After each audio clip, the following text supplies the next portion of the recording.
Olá pessoal, sejam todos muito bem-vindos. Meu nome é Lucas Copete, eu sou especialista na filosofia Lean. Essa é a nossa primeira aula do nosso curso de introdução ao Lean e ao TPS. É um prazer tê-lo aqui comigo.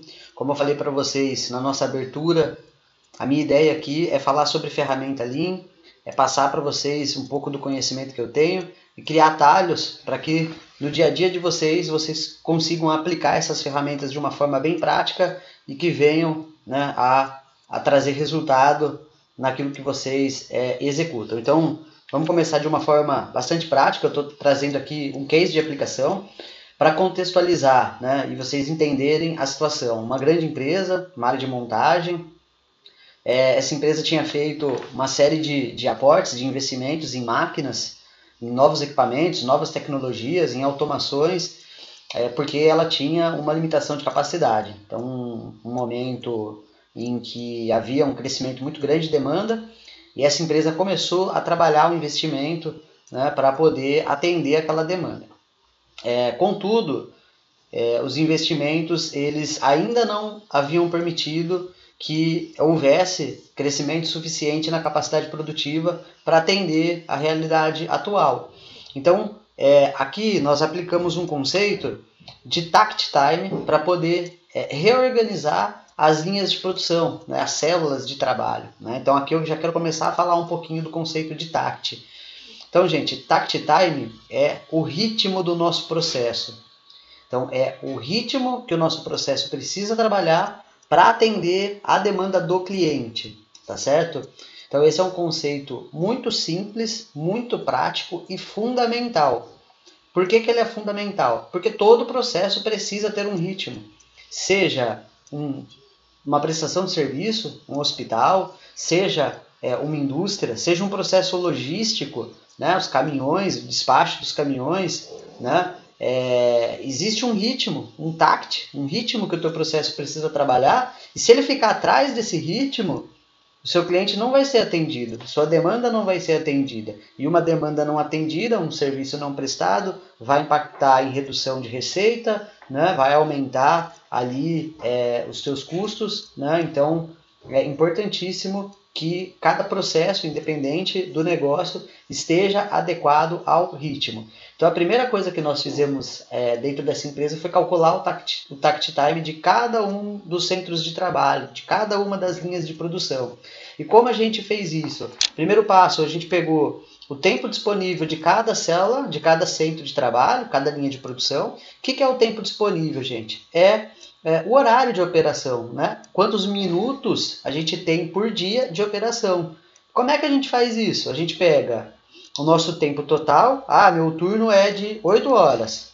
Então eu vou tirar desse turno a minha hora de almoço, eu vou tirar desse turno aquela pausa para o café, eu vou tirar, né, aquela pausa para inspeção, limpeza, né, vou tirar aqueles 5 minutinhos de DDS. Então todas as paradas planejadas eu vou tirar do meu tempo total, do meu turno, e eu vou ter o tempo disponível ali de operação. É o tempo que de fato aquela linha, aquela operação, aquela prestação de serviço ela vai acontecer, tá certo?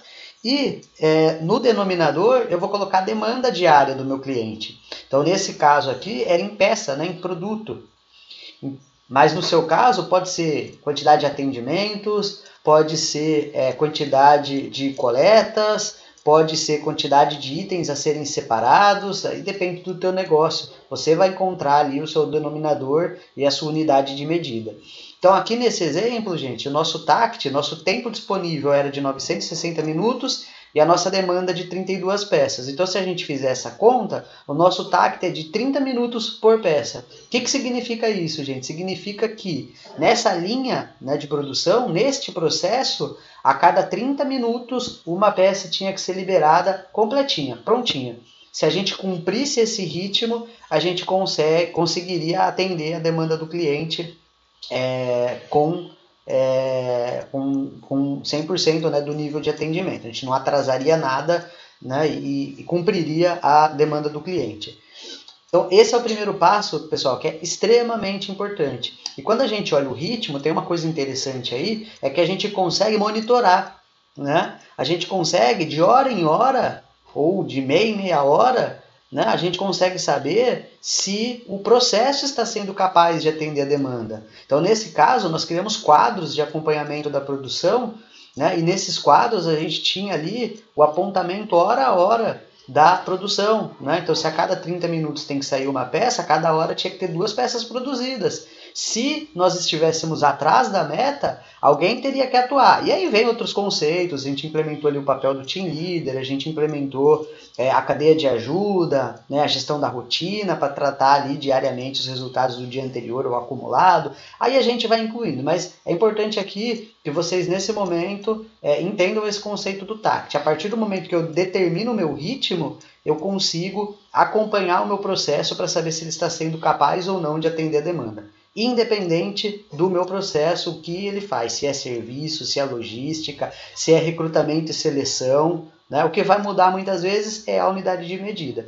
E muitas vezes não vai ser horário, né? Às vezes o processo ele exige que seja um acompanhamento diário, que seja um acompanhamento por turno, ou às vezes até menos, né? E aí você vai determinar ali, né, o teu pitch. Então, importantíssimo esse conceito de TACT. O primeiro passo que a gente fez foi definir o TACT de cada uma das 23 linhas de produção.